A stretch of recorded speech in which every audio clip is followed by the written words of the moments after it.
Arratsaldean Izuran bere azken egoitzarat segitua izan da joan den ostiralean ito zen 84 urteko gizona. Bien bitartean Nafarroa bereko herri gehienetan lan eta lan segitzen dute dena konpontzeko hemen bezala bankan. Uholdea auzo honetan izan zen, bidean dena xeatu zuen. Otoat galdu du. Beldurra beldu zen da. Herriko etxeak hondamendi naturala eskaera egin du jadanik. Uste dut aste honetan gauzak mugituko direna, ministeritzana, uste dugu, eta esperantza una badugu.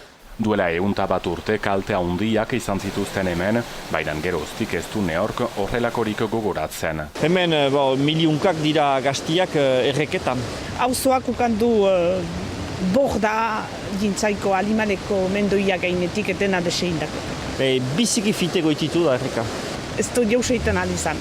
Uholdeak kolpe gogorra izan dira, uda astapenean bisitari hainitz espero baita lurralde turistiko honetan.